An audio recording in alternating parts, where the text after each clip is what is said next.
So this is the outline for today's talk. I'm sorry, part of the screen is getting obscured.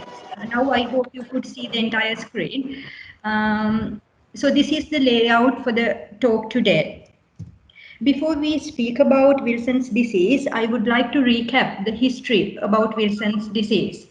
The disease was named for Dr. Samuel Wilson, who was an American-born British neurologist, where he discovered the association between lenticular degeneration in the brain as well as cirrhosis of the liver, while he was pursuing his doctoral degree.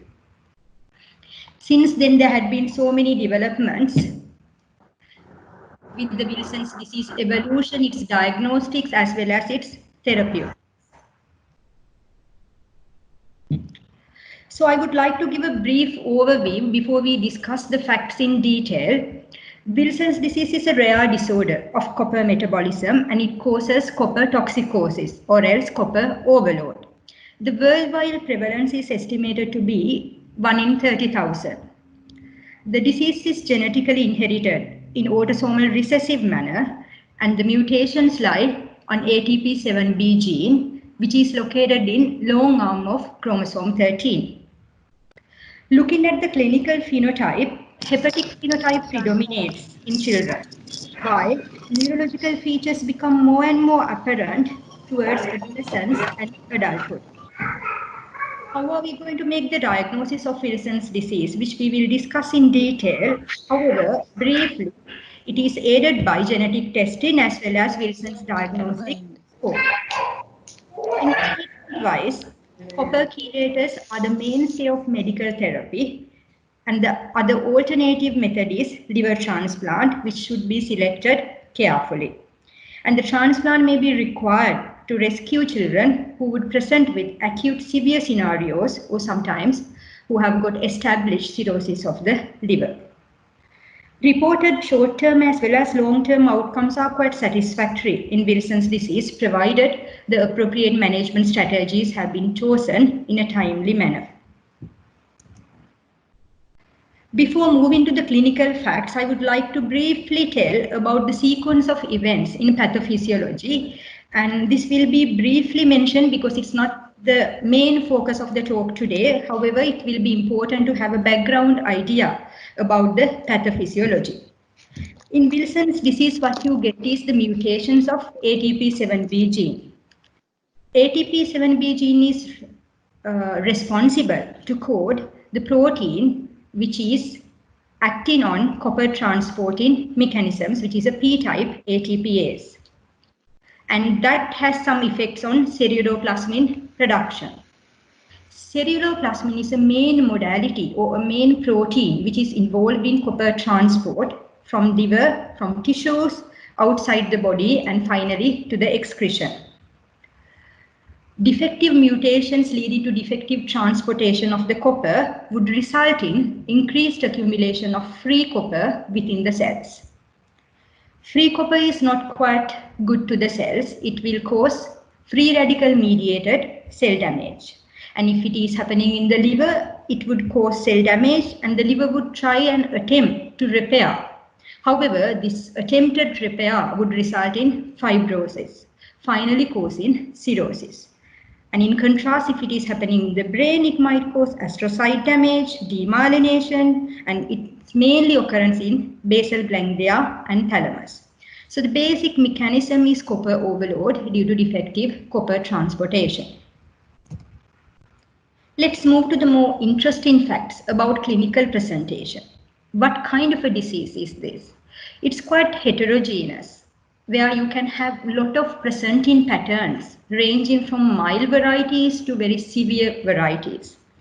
And diverse presenting patterns are inherently known in Wilson's disease. The average age at presentation is usually around 10 to 13 years, where the range could be between 5 to 35 years. And this age range is for symptomatic individuals. You can detect asymptomatic individuals through family screening even on day 1, day 2. Importantly, 1/3 of them would not have symptoms at the time of the presentation. They might be detected through family screening and it may be incidentally found. when the child presents to the pediatrician or to the pediatric casualty or to the general practitioner with some sort of intercurrent illness, and if the physician has requested liver function test, sometimes it might incidentally reveal that liver functions are abnormal. Then it's not really related to the intercurrent illness, however, maybe the manifestations of Wilson's disease. And sometimes bright appearance of the liver on ultrasound scan, which is performed for some other reason, may be the first step where you would investigate further for Wilson's disease. The reason for the bright appearance on ultrasound scan is the initial stages of Wilson's disease could cause steatosis, which might give you a bright appearance in the liver. Classically, the symptomatic children present with hepatic disease, which could be varying in severity. However, neurological features do occur. They are unfortunately often overlooked in children due to multiple reasons. In young children, it may be difficult to elicit neurological features, and they may be very subtle, and sometimes they present with severe acute hepatic presentations where you might not think towards neurological involvement. By definition, Wilson's disease could affect any organ in the body. So other systemic manifestations like hemolysis, anemia, joint symptoms may be the first presentation of Wilson's disease. Let's look at some of the aspects of hepatic phenotype. It's usually the first presentation up to 60% of individuals, and you could see various manifestations in these pictures. The liver features could range from incidentally detected raised transaminases to acute and chronic liver failure or established cirrhosis with portal hypertension. Sometimes it might just present with isolated hepatomegaly, acute hepatitis, or maybe acute liver failure. It's quite important to understand the difference between acute liver failure and acute and chronic liver failure.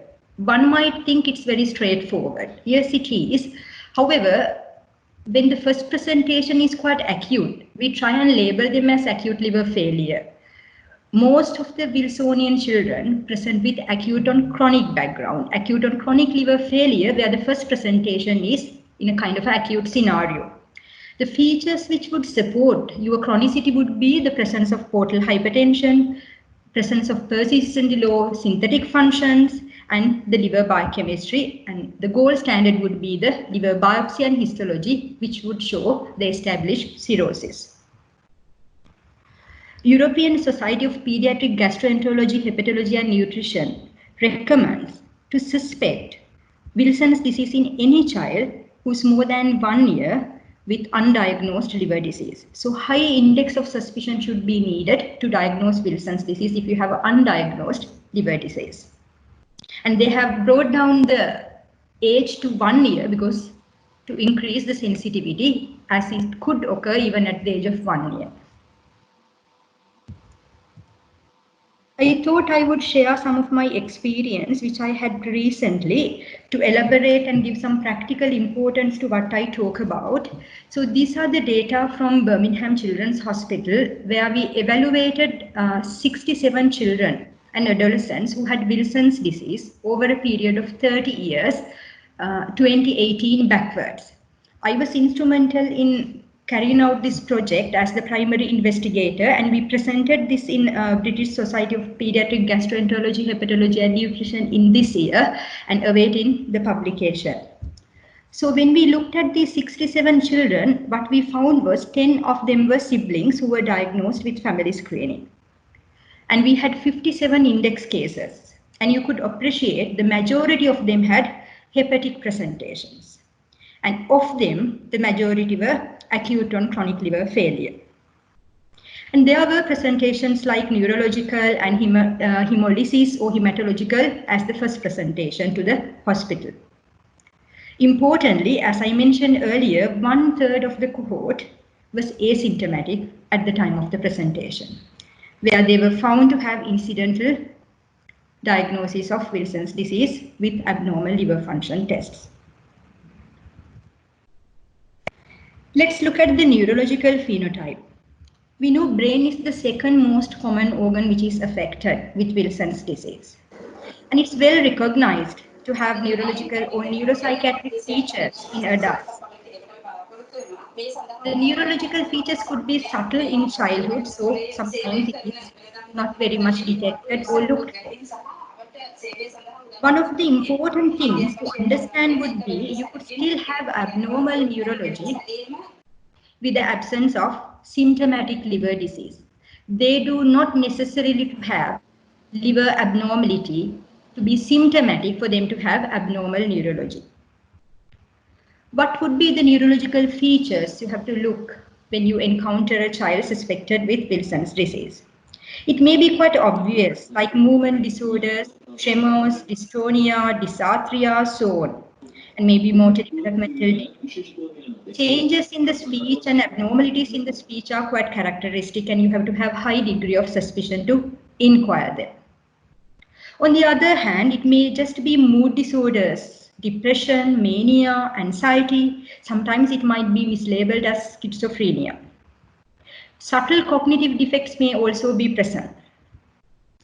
It's very important to inquire about recent deterioration of school performance when you are evaluating a child. It could be quite subjective. However, asking about very recent deterioration where the school performance had been adequate previously becomes important. This may be due to multiple reasons. Child might be having tremors which might impair the handwriting, and child might be having cognitive defects which might impair the understanding. So assessment by an expert neurologist is quite helpful. The most important messages I would like to highlight are more than 5% of children with hepatic presentations have neurological features at initial presentation if you have inquired properly. And more than children with Wilson's disease develop neurological features during their childhood at some point while being on follow-up.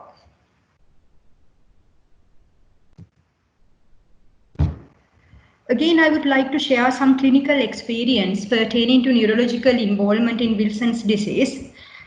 On your left-hand side, you could appreciate the King's College experience regarding neurological features and Wilson's disease. They conducted a retrospective study looking at 57 children and adolescents with Wilson's disease over a 37-year period. And these were the neurological features they found. In contrast, we looked at our cohort while I was in Birmingham, looking at 67 children, and these were the neurological features we found. We have not included encephalopathy here because it could be related to hepatic encephalopathy, and it's doubtful whether we could really label it as Wilson's related neurological disorder, where you could have hepatic encephalopathy in other conditions. And it's quite difficult to differentiate encephalopathy due to Wilson's disease alone as a neurological manifestation or related to hepatic encephalopathy. And we have excluded lethargy. We have not assessed that because it's quite subjective as well. One important fact which I would like to highlight here is both these studies were retrospective.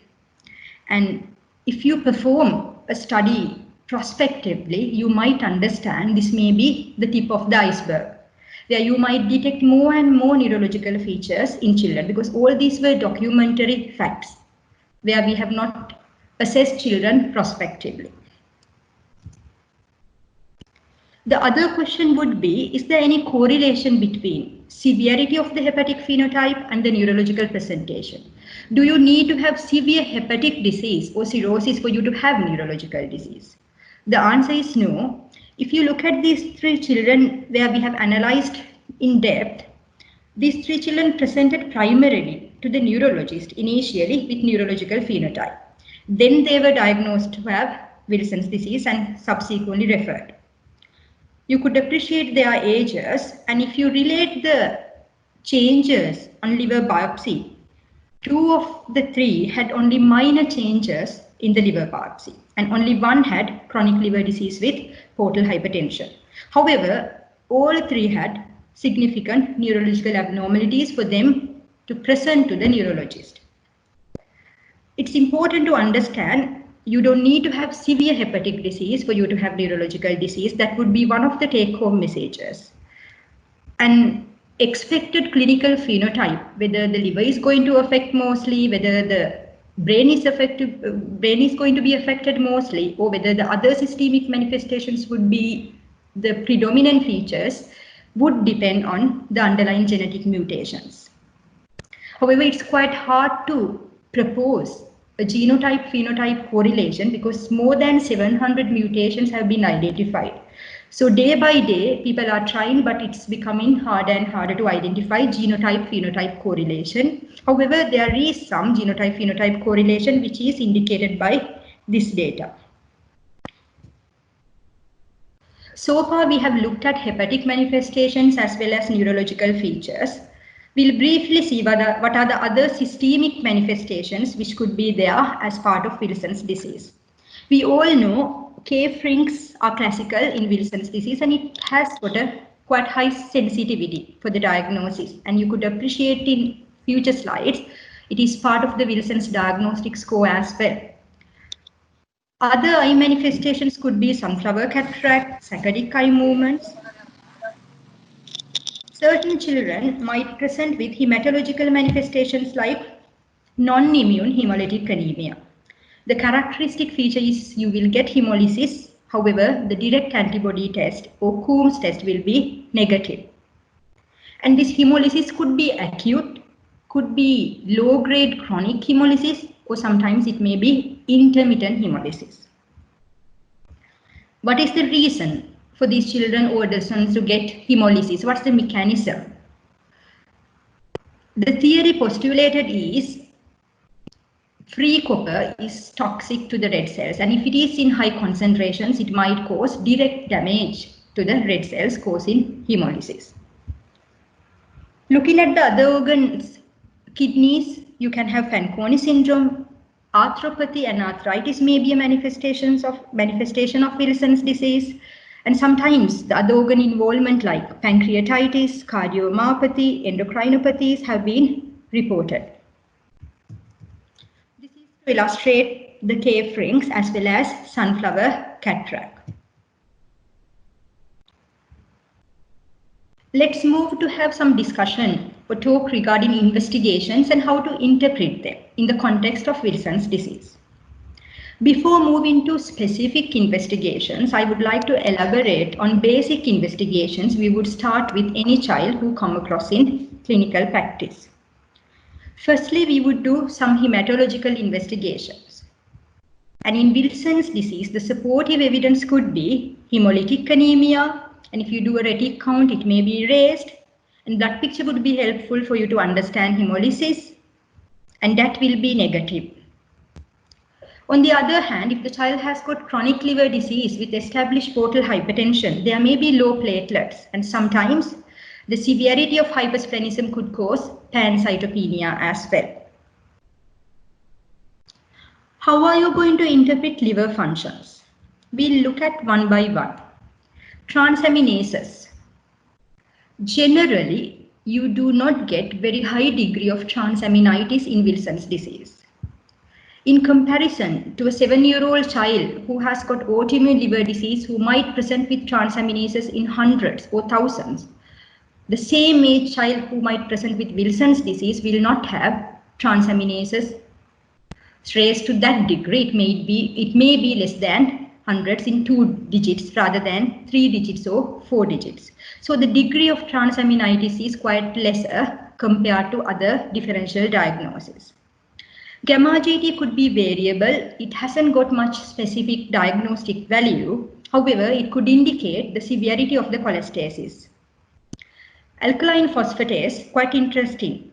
Typically in Wilson's disease, it's said to be low. However, in most of the community people, it's confounded by vitamin D deficiency, where you get slightly higher alkaline phosphatase from the bone. So it's hard to interpret. Provided there is no vitamin D deficiency, relatively low alkaline phosphatase would be supportive for a diagnosis of Wilson's disease. The postulated mechanism is, some have stated that there is associated zinc deficiency in Wilson's disease, which is giving rise to this low alkaline phosphatase. What would happen to the bilirubin? Again, it could be variable. It might indicate the severity of the liver disease. It's important to look at liver synthetic functions, which are albumin and clotting, prothrombin time. So derangement or the low values of albumin as well as raised prothrombin time might indicate the chronicity of the illness as well as liver synthetic functions, but no specific diagnostic value as such for the Wilson's disease. And prolonged prothrombin time may just be due to vitamin K deficiency as well. So it's very important to commence on vitamin K soon after you detect prolonged prothrombin time. Ammonia again might indicate severity of phenotype if they have encephalopathy and raised ammonia. And this hyperammonemia could be acute or chronic. All the children who come with deranged liver functions, we would perform a baseline ultrasound scan. What are we going to see on the ultrasound scan? Again, features could be variable depending on the stage they present and the clinical phenotype. Increased echogenicity of the liver could be present. The reason is initial steatosis, which is seen in the pathogenesis, and fatty appearance. Presence of splenomegaly might indicate chronicity and chronic liver disease with portal hypertension. Free fluids again will indicate the severity of the disease. Any child who has got chronic liver disease, it is important to look at focal lesions of the liver because they could develop hepatocellular carcinoma and malignant nodules within the liver even in childhood. So one of the intentions of doing ultrasound scan in a child with chronic liver disease should be looking for focal lesions. So basically ultrasound scan might give some clues, but it will mainly help you to understand the stage of the disease. Now we'll move to the diagnostic investigations. Diagnostic investigations could be categorized like investigations which would look at the copper metabolism and then the genetics and liver biopsy. Three components. Firstly, we will look at the investigations which are targeted at copper metabolism. Serum ceruloplasmin. I find this is very useful test. It has a very significant sensitivity and quite specific as well, I would say. However, it has got its own confounders. The normal range is 20 to 40 milligrams per deciliter and less than 10 is highly sensitive. It's subjected to false positivity and false negativity. Ceruloplasmin is an acute phase reactant. So presence of concomitant infection might raise ceruloplasmin and give rise to false negativity of the disease. So better yield could be obtained by doing a concomitant CRP together with ceruloplasmin. And on the other hand, the conditions like aceruloplasminemia, malnutrition, and young childhood, you might have low ceruloplasmin inherently. So again, that would have some implications on interpretation of ceruloplasmin. One other important fact to note about ceruloplasmin is up to 15% of Wilson's disease heterozygotes could have low ceruloplasmin. However, it would not be significantly low, it would be mildly low. The second investigation to look at the copper metabolism is serum copper. I do not find this as a useful investigation. It has got very poor diagnostic utility. It could be low, normal, or high. So if I am left with few investigations to do, I would exclude serum copper. Though it is not much useful in diagnosis, serum copper is a useful investigation during the follow-up, which we will discuss in future slides. Thirdly, 24-hour urinary copper excretion, again a very useful test. It is important to perform the test correctly to interpret the results. There are two components in the test. One could be pre-penicillamine urinary collection, 24-hour urinary collection. The other is post-penicillamine 24-hour urinary collection. You have to make sure uninterrupted urine collection for about 24 hours to a special container, and that should be transported to the lab immediately or else kept in the refrigerator. Pre-penicillamine test is usually sufficient in most occasions, and you don't need to do post-penicillamine test in all the settings. If you decide to do post-penicillamine challenge, then you have you have got to give 500 milligrams of penicillamine at the beginning of the penicillamine challenge urine test as well as in the midway after 12 hours. If we look at the indications for 24-hour urinary copper excretion, it's helpful in the diagnosis of the index case as well as in the family screening and monitoring the response to chelation during follow-up. So what are the occasions we would select to do post-penicillamine test? It is indicated in symptomatic children where you get inconclusive results from the pre-penicillamine test. And it's not very useful in asymptomatic children. For example, if you decide to do post-penicillamine challenge in family screening who are asymptomatic, you are not going to get a good yield.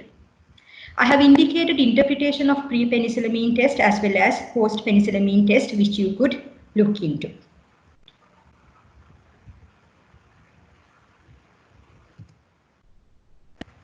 The second specific investigation is genetics. It's a fascinating investigation. What we would look for is mutations in ATP7B gene. More than 700 mutations had been identified so far, complicating the matters, and the genetic testing being more exhaustive and costly. When we look at the parents in our study, there was a mixed population of homozygosity as well as compound heterozygosity. And obviously homozygosity is more common in consanguineous families. In certain occasions, pseudodominant inheritance as well as uniparental isodisomy had been reported in Wilson's disease, but that is not the typical scenario. Pseudodominant inheritance could occur when you have a lot of clustering within a certain community and consanguineous marriage. In practical setups, if you have got to do genetics test, it's very easy if you know the family mutation and if there is a person who was affected in the family earlier. If you have got a fresh index case where you've got to investigate for genetic mutations, it might come as negative depending on the extensive nature you perform your genetics. Usually the laboratories would look at the common mutations. Then they will elaborate their genetic testing further step by step, and that will depend on how much you are going to spend on the test as well. So having negative genetic test does not always mean that it's unlikely to be Wilson's disease. The other important fact to highlight in terms of genetics and Wilson's disease is there had been some ethnic variations observed in literature with certain types of mutations as well as in certain ethnic groups. For example, H1069Q mutation was commonly noted in Europe and North America, where another mutation was commonly noted in Asia. So this is one of the facts the laboratories would use when they do their genetic evaluation. One of the key messages I wanted to give in genetics is it's always good to perform genetics. However, negative genetic testing does not exclude Wilson's disease, and you could still make the diagnosis in the absence of genetics. We'll have a look at what we found in our cohort. We had 70% of the children and adolescents who demonstrated 2 mutations, and 10% had only single mutation. However, they fulfill criteria for Wilson's according to the Wilson's diagnostic score to fulfill a diagnosis of Wilson's disease.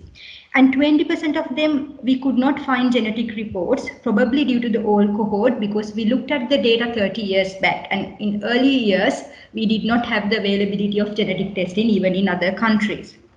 And if you look at the screen in the right side, you could appreciate when we categorized them into ethnic groups, we observed more compound heterozygosity in Caucasians. In contrast, there was more homozygosity in Asians.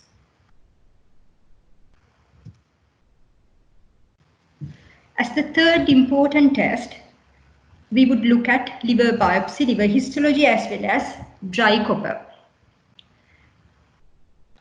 Liver biopsy is helpful in making a diagnosis of Wilson's disease. However, it's not confirmatory.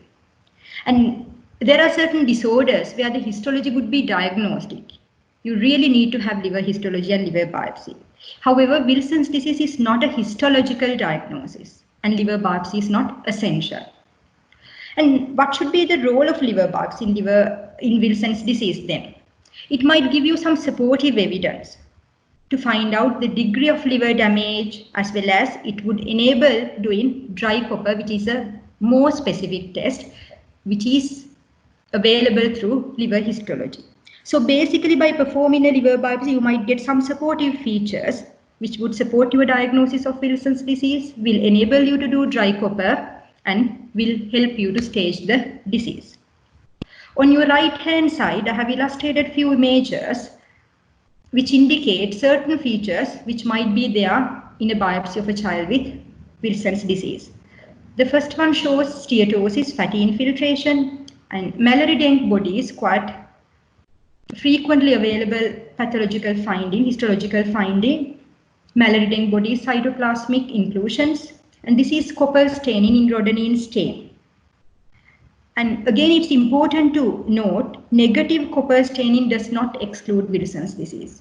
For example, if your liver is cirrhotic, you might not see copper staining. On the other hand, chronic cholestatic disorders can cause copper staining in the absence of Wilson's disease. For example, sclerosing cholangitis, disorders of glycosylation might have copper staining on liver biopsy. However, it's not due to Wilson's disease. Liver copper is one important test where you could obtain through liver biopsy. It's quite specific. You need a frozen tissue and preferably more than 0.5 centimeter tissue to do proper copper analysis. The interpretation is if the value is more than 50, it is abnormal, it's not normal. And if the value is more than 250, it's highly suggestive of Wilson's disease.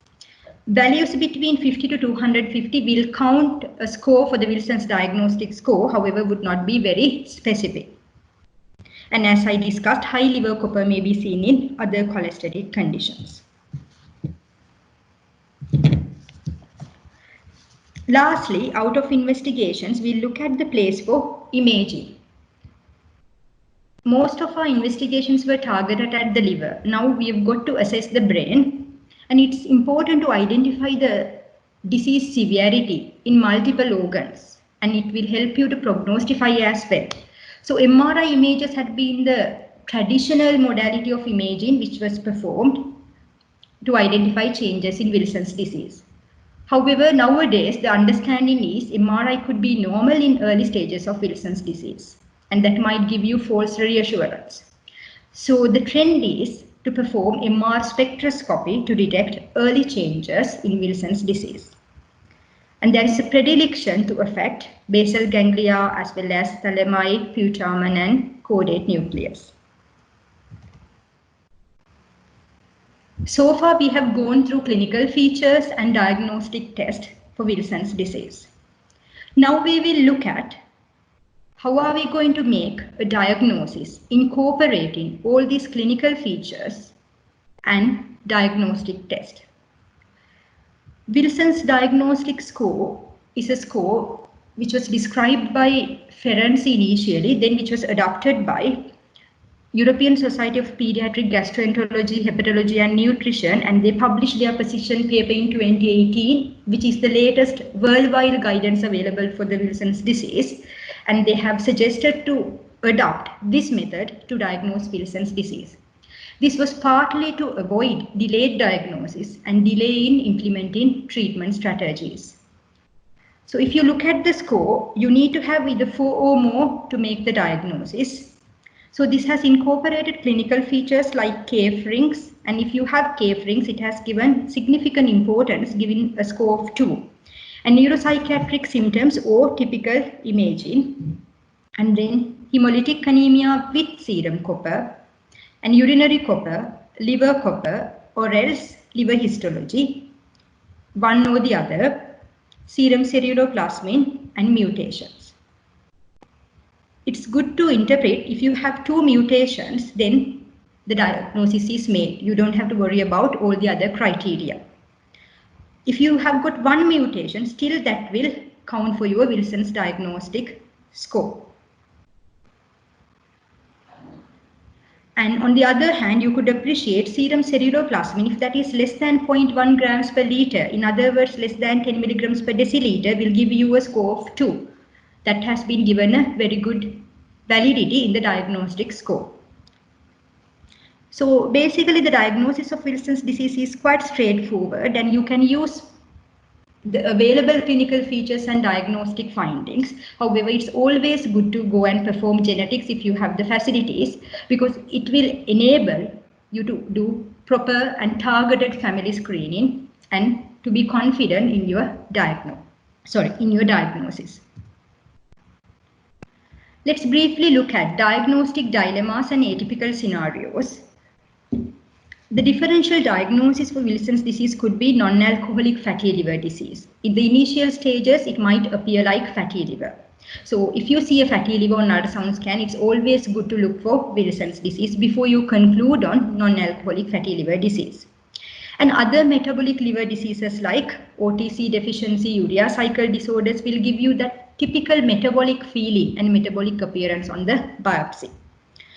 Disorders of glycosylation again could be a differential diagnosis, and the commonest thing is autoimmune liver disease. In the age group you see the Wilson's disease, so it's always good to consider that as well. There had been atypical scenarios which were reported in the literature, very rare occurrences, coexistence with other metabolic diseases such as OTC deficiency. And again, in our unit, we presented a case where Wilson's disease was coexistent with Triple H syndrome, and both conditions were genetically diagnosed, and where the child had a severe phenotype. And there had been literature with coexistence with autoimmune liver disease. However, it's very rare. And you should be considering this if you have very good evidence towards the second disease. Otherwise, this might delay your appropriate treatment. There are few newer tests just for you to be aware. However, they are not being validated yet, and the experiments are underway. Hopefully, they will be available in the near future to make a better understanding of copper metabolism related tests. Following the talk on clinical features, investigations, and the diagnosis, we shall move to discuss about management. Wilson's disease is quite complex, which requires multidisciplinary and specialty approach. Because child might have liver involvement, neurological involvement, psychiatric involvement, sometimes joint symptoms, so you would need multidisciplinary team to help and give the holistic and best care to the child, and might require to involve the transplant surgeons if you are going ahead with transplantation. Main modalities of treatment are either medications or liver transplantation. Management goals and the expected outcomes would differ in individual child depending on their nature of presentation, clinical stage, as well as other factors. Unfortunately, this is a disease which requires lifelong treatment, either with chelation or after liver transplant. Because even after transplant, you have to be on immunosuppressive medications for lifetime, however, with better quality of life. And when you talk about management of Wilson's disease, it is incomplete without family screening. Let's look at medications first. We all know the medications, only 3 medications which are being practiced in day-to-day clinical setup. It could be zinc, which blocks intestinal copper absorption, and the chelators, 2 chelators we have are penicillamine and trientine. So the challenge would be in which group of children you would start with. Let's look at it in this way. If you have an asymptomatic child with normal liver functions, usually the scenario is through family screening, where you detect a child through family screening, where the index case was diagnosed, and this child is asymptomatic and normal liver functions are there. So you might start zinc, anticipating the future progression of the disease because child has got the genetic diagnosis. If the child is symptomatic and having abnormal liver functions, you definitely need to start a chelator with or without zinc. If the clinical condition is quite complicated with decompensated liver disease and gradual worsening of synthetic functions, established cirrhosis, acute and chronic liver failure, acute liver failure, you've got to start chelator and zinc straight away. However, you have to consider liver transplant very early. It's very unlikely you are going to achieve good outcomes if you have established cirrhosis with chelators. That doesn't mean you will not start chelators. You will start chelators after stabilization. However, should do the transplant assessment with the golden time you have achieved after initial stabilization. And one other important fact which we should note in our clinical practice is if you get a child with suspected Wilson's disease who's having or presenting with acute liver failure with encephalopathy, you are very unlikely to rescue this liver without a liver transplant. However, I would like to emphasize it's not acute on chronic liver failure. It's not decompensated liver disease. It's purely acute liver failure where there is no indication or sign of chronicity. Purely coming with necrosis of the liver and acute liver failure with encephalopathy, you are hardly going to achieve much with chelators. So transplantation should be considered very early in this category of children. There are newer modalities of treatments like tetrathiomolybdate being trialed at the moment and not licensed to be used in children yet. The advantage is, I'm sure you must have experienced the worsening of neurological features with the use of penicillamine and up to a lesser degree with triantine. So with tetrathiomolybdate, that adverse effects or the drawback is not there and hopefully not there according to the published literature. So that is why we are hopeful that drug will be available in the near future to be used in children as well. In this slide, I have tabulated the doses, drug doses, which you can have a look, as well as reported side effects.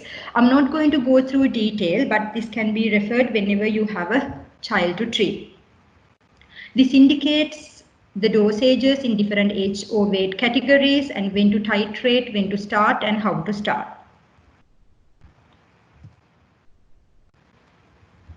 Let's look at some facts needed to be aware about chelators as well as the diet. All chelators should be given on empty stomach. And you have to know that zinc interacts with other chelators, so you should give zinc on another time where you will have a space between the chelator and the zinc. And it's a well-known fact that triantine should be kept in the refrigerator. In developed countries, they have preparations where you don't need to keep in the refrigerator. However, the preparation we have mostly is needed to be kept in the refrigerator. What about the dietary copper restriction? Is there a place in management? It's quite controversial. And it is individualized approach. If I have a child whose liver has got cirrhosis, significant cirrhosis, and who would need liver transplant in the near future, and I'm hardly going to achieve much with chelation, I would not be fussed about restricting dietary copper.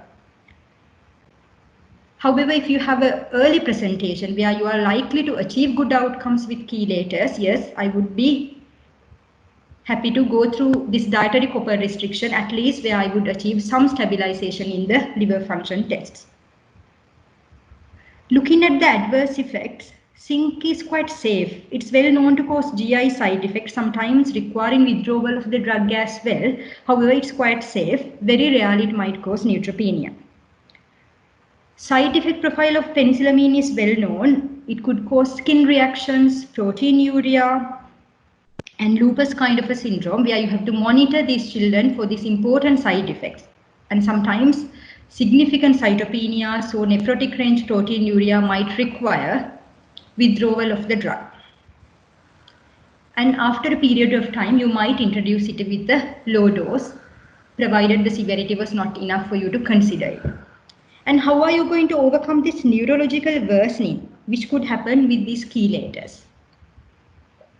It depends on the severity of the neurological features you would get with the use of chelators. If it is mild to moderate, you might reduce the drug dose and continue. And if it is very severe, you might stop the drug for a moment, maybe for a short period, then restart and see from a lower dose. However, they need to be on chelators, so you have to have a solution for that. If you are desperate that you cannot use chelators, then you have to move to liver transplantation as the next option. Triantine again could cause GI side effects, arthralgia and sideroblastic anemia. However, the side effect profile is quite lesser compared to penicillamine. Mostly in most of the protocols, triantine is used as the second line. However, especially in United States where they have enough economical support to use triantine as the first line, families do request to use triantine due to the lesser adverse effect profile. So there is no hard and fast rule like you have to use penicillamine first. If the family or if the country could afford and if it is cost effective, you could still use triantine as the first line. However, you have to consider the efficacy and well-known data about the efficacy as well as the side effect profile. What I would personally prefer is to start with penicillamine because the effect of chelation is well known, efficacy is well known compared to triantine, and if I see side effects, I might shift it to triantine. Now we have reached to the follow-up. How are you going to follow up a child who is on chelation? What, how, and when? You need to follow up disease activity, drug adverse effects, as well as other organ involvement like neurology, eyes, and others. And how can it be done? It could be done clinically as well as investigations and other assessments as I have indicated here.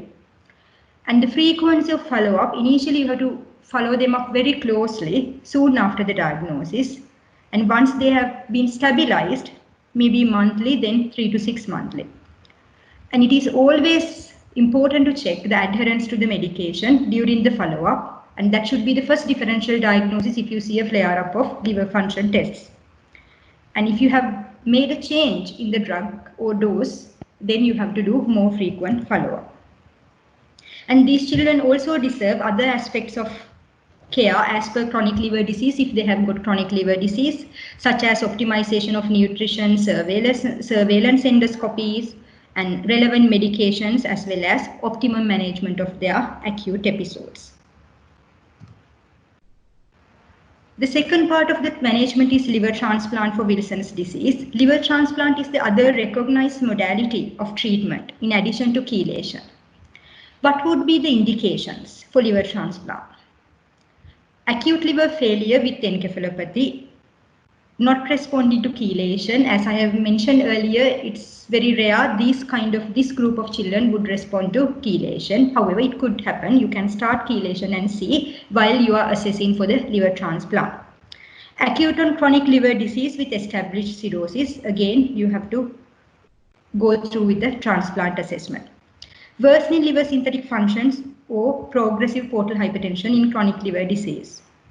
And if the child has developed complications related to chronic liver disease, such as hepatopulmonary syndrome. One might ask, is liver-related donation is possible, being the parents are heterozygotes? Yes, it is possible, and heterozygotes will not have the disease, so they can be a donor for live donation, and the outcomes are similar to a non-related donor. In this slide, I would like to emphasize the importance of transplant assessment and what do I mean by transplant assessment. And it's good to understand transplant assessment is not equal to liver transplant. Transplant assessment is a process where you go through with the child and family in terms of assessing the child for few things, like candidacy of the transplant, whether this child is a suitable candidate for liver transplant. Are there any contraindications in this child for liver transplant? And what should be the best timing for the liver transplant? If the liver transplant is indicated, is it now or later, or can you wait? And to identify the best type of donor. And during that process, you will counsel the family and explore the socio-economic factors with the help of the multidisciplinary team. So it's kind of a process where you go through with multiple specialties and together with the family to understand the logistics as well as the candidacy for transplant. So going through a transplant assessment does not mean child is going to have a liver transplant on the next day. It's a process you would do to understand these facts I have already mentioned. This is King's-Wilson index, where King's group have come across with all these, where King's group developed these parameters to prognostify acute liver presentations and the mortality without liver transplant. The recommendation was, if the child has got 11 points or above, we are unlikely to salvage this liver without liver transplant. So it will be helpful in the process of listing for liver transplantation. How would the neurological features affect liver transplant? Liver transplant is not indicated solely for primary severe neurological phenotype. If you have a child presenting with severe neurological features and does not have much liver involvement, you are not going to offer liver transplant as the curative mode. On the other hand, presence of mild to moderate neurological features will not preclude child going through transplant as well. So these neurological features should be interpreted in an individualized manner in the given context. At the same time, if I am to tell briefly about post-transplant care, it would be standard liver transplant care. And child should not need any chelation afterwards and need monitoring for neuropsychiatric features, because the damage which has already occurred to the brain might cause some psychiatric or subtle neurological features to manifest with aging. Last but not least, in the management, family screening. It's quite easy to understand. Who do you screen? You have to screen first degree relatives. How do you screen? If you know the mutation in the index case, it's easy and straightforward. You will do targeted genetics. If not, you have to start from the basic investigations and proceed just like an index case. How do you treat? It's important. Normally, usually these children are asymptomatic because they are detected through family screening. However, if they have deranged liver functions, they should be treated similarly to an index case. Asymptomatic and young children who are identified through family screening, if they are less than 3 years and liver functions normal, if they are more than 3 years, you have to start zinc and chelators irrespective of the liver functions. If they are more than 3 years, though their liver functions are normal, you will start zinc or chelators. If the liver functions are normal, I might start with zinc and later on might add a chelator depending on the need, if the liver functions are normal. If they are less than 3 years, I would not start zinc or chelators just because they have a genetic diagnosis. However, I would monitor them very closely. And whenever the time comes where their liver functions or transaminases become abnormal, then I would introduce zinc, and later on, depending on the response, I might add chelators. And no treatment is required for heterozygotes. And it's very important to do genetic counseling when you are handling these families. At the end, we would look at the outcomes of children after proper management of Wilson's disease. The outcomes are generally good in both chelation and transplant groups, provided the treatment modalities are appropriately chosen. And I would like to say outcomes rather than prognosis, because prognosis is something which would inherently occur with the disease. On the other hand, outcome is something that you would try to achieve by using your knowledge and available treatment modalities. And good quality of life and survival had been reported. And there are several factors which might affect the outcome of the Wilson's disease. And you could see these two adolescents, the one on the top won so many gold medals in transplant games following his transplant after a few years. And the second young lady who completed a degree in nursing a few years later following the liver transplant. What are the future directions? Nowadays, people are talking about multidisciplinary approach and expert Wilson's clinics where they would incorporate liver specialists as well as neurologists, psychologists, and all the other physiotherapists, occupational therapists, family support workers, specialist nurses to conduct specialized or expert Wilson's clinics. And we would expect better diagnostics in the future as well. Newer drugs are being trialed and we are waiting for tetrathiomolybdate. And gene therapy, human hepatocyte transplantation again being assessed and evaluated for Wilson's disease.